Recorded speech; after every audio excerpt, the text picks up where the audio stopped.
Hai galatoma ifa maga sagantaleen xiqqoo yeroon sa'aa kanaaf qalbiin gama isin yaadde yaadu wanti garuu osoo har'a ija banaan isin waliin jiru jimaa biraa yoo yaaddan ajaa'iba.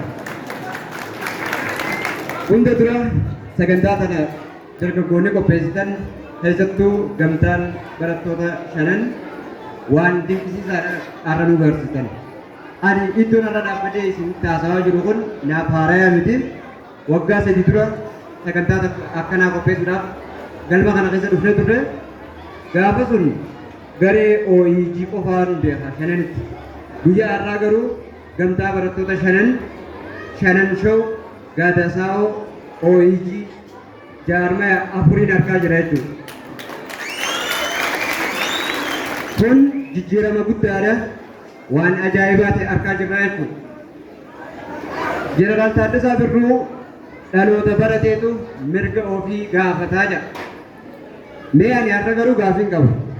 Dhaloonni barate hoggaa mirga ofii gaafate dhaloota kamtuu mirga gaafatame sunuu deebisa.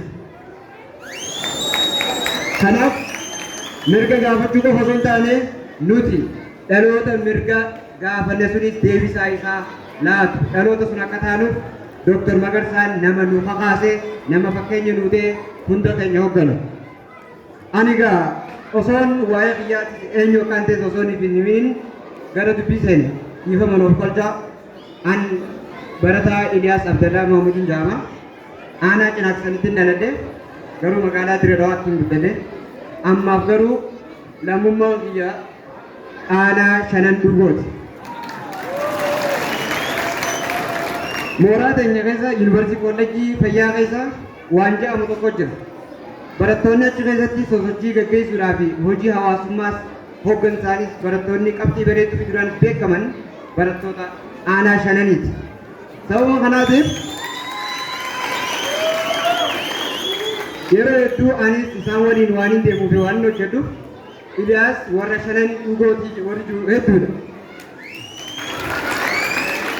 Kanumaaf jecha warra shananii ta'uun dhaloota qofaa miti ilaalchaa warra jiru jira. Kun immoo na boonsa.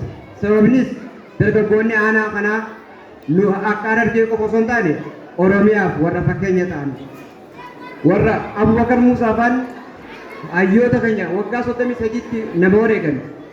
Abdii Muhammad Taqa Abdii Qopheen sirbootaa fi walaloo hedduu barreessuudhaan nama beekan.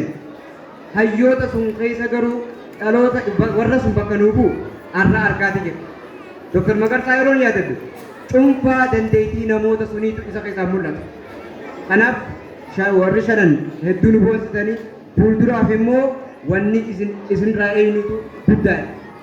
Karaa Dr. Magarsaa irra deemtanii isaas nutis caaltanii argamuudhaaf dhaloonni onnachuu qabdanii galatoomaa.